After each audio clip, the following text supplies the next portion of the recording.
Fellas, in the UFC roster right now, there's a few fighters that would be considered legends. Fighters who have been around for so long, they've fought the highest level competition for the longest time. And maybe there's some fighters who have been retired for a little while, but could definitely make a comeback to the UFC. So I've built a legends card, just a card full of legends facing each other that makes sense to do.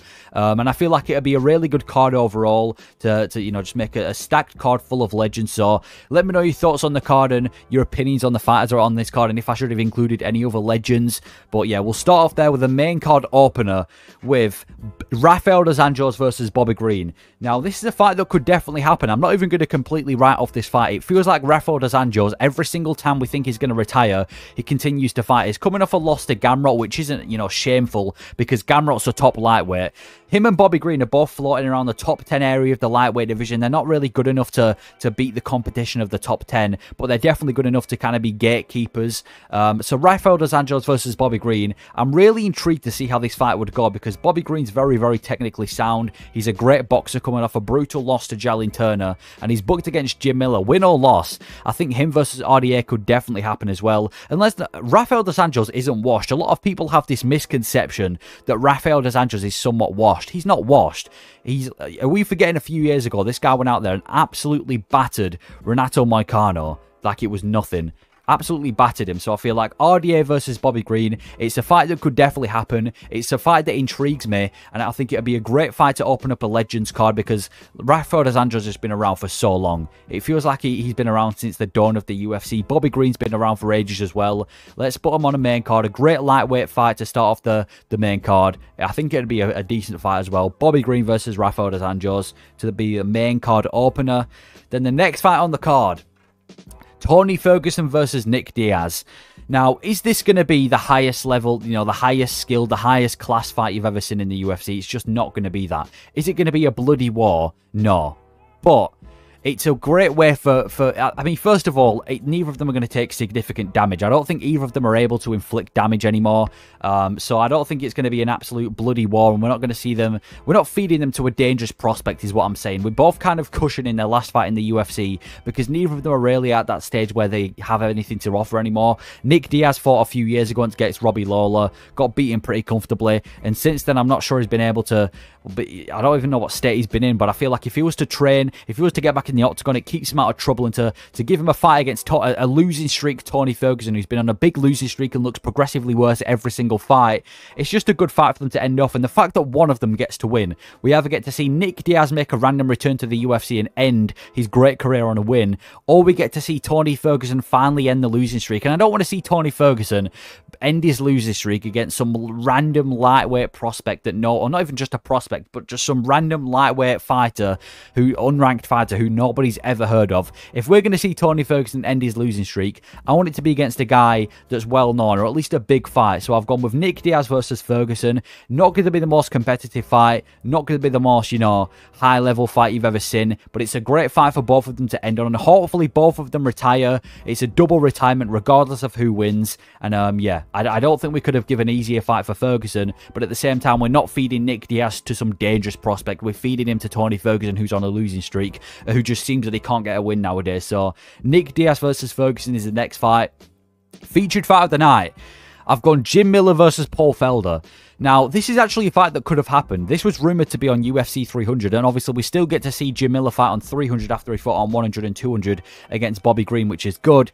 But him versus Paul Felder, this is a matchup that really interests me, and I never really thought about it, because Paul Felder, obviously, he's kind of been fighting at the highest competition for the longest time up until his retirement.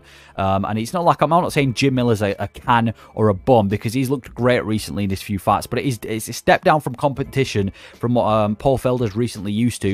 And for Jim Miller, he's been a lot more active than Paul Felder. He's looked great in his last few. It's kind of like randomly he's just improved. He's looked great in his last few. He's starting at UFC 300. And I think Jim Miller versus Paul Felder would be one of those fights where neither of these guys take a back foot, and it would just be an absolute scrap. Paul Felder's always coming for a scrap, and if he's making a one-fight return to fight Jim Miller on a Legends card, he's going to leave it all out there. Maybe Jim Miller would retire on a fight like this, and maybe he'd leave it all out there as well. And I think it would just be an absolute scrap between two legends of the game. So Paul Felder versus Jim Miller. I think it'd be one of the best fights of the night. Potentially fight of the night for this card.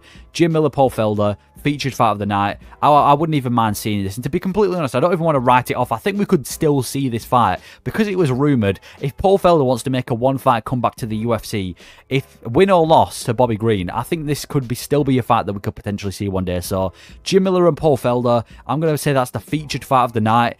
Then the co-main event, I've gone with Dominick Cruz versus Jose Aldo. Now, I know that Jose Aldo's the co-main event of UFC 301, but I wish we saw him versus Cruz. Not to take away from his current fight, but I would have loved to see Jose Aldo take on Dominick Cruz. It's the bantamweight greatest of all time versus the the featherweight greatest of all time. Neither of these guys are in their prime, but one thing I will say is it's not like both of these guys are on this big losing streak. They are both coming off losses to Maraba, Marlon Vera, but even before those losses, they were looking great. I mean, they were picking up wins. They were consistently getting wins here and there. Both of them have had a big layoff as well. Obviously, Aldo retired, and he's just come out of retirement. And Dominick Cruz has been out since the Marlon Vera loss, but he never publicly retired. So I still think he's willing to have another fight. And I feel like it's one of those fights that I'm surprised we've never seen before, because they've both been at the highest level for so long, for like the past decade or like 5 years ago. They've both been at the highest level for so long, and I'm surprised that we've never seen them fight. So for this Legends only card, there would be no better place to see Dominick Cruz versus Jose Aldo,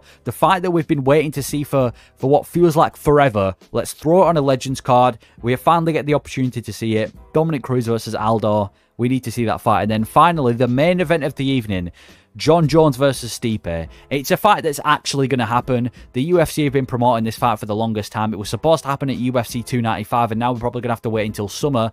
And he's holding up the heavyweight division to fight Stipe. Now, considering that the UFC probably aren't going to switch the fights around, they're probably going to keep it as Jon Jones versus Stipe. Let's throw it as the main event on the Legends card. I mean, that's the whole point of the fight. It is a Legends fight. It's like a gimmick, you know, Legends only belt. Legacy fight is what they're calling it. And if we're going to do a Legacy fight, let's just main event it on this Legends card. It's going to get a lot of pay-per-views because they're drawing from Jon Jones. We get to see Jon Jones back in action as well against Stipe, who's the heavyweight greatest of all time versus the light heavyweight greatest of all time. Or you can just say that he's the greatest of all time anyway. So Jones versus Stipe, rather than trying to put it on like a pay-per-view full of, you know, stacked fighters, I think there'd be no better fitting place to do it than on a Legacy only card, a Legends only card. It's probably going to be a double retirement as well. If Stipe loses, which I don't think is a bad estimation to make, he's got nothing left to fight for. He's getting old. He hasn't fought since 2021. And if he loses to Jones, why is he still fighting? And then for Jon Jones, even if he beats Stipe, he's not going to fight Aspinall. Let's be honest. He would lose to Aspinall, and I think he knows it. So it's not like he's going to fight Aspinall even if he beats Stipe. Probably going to be a double retirement on a Legends card. And it's just a big title fight to end off a pretty decent card so far. And I feel like there's no better place to put Jones versus Stipe than on a card like this. So for the main event, I've gone Jones and Stipe. But yeah, that's my main card for like a Legacy only card. Like I said at the beginning, let me know or tell me if I've missed out any like Legends who could have been on this card, or, you know, big fighters who have been in the UFC for a long time that would have made a great fit for this card. But overall, that's my Legacy card. Let me know your thoughts on it. Thank you for watching.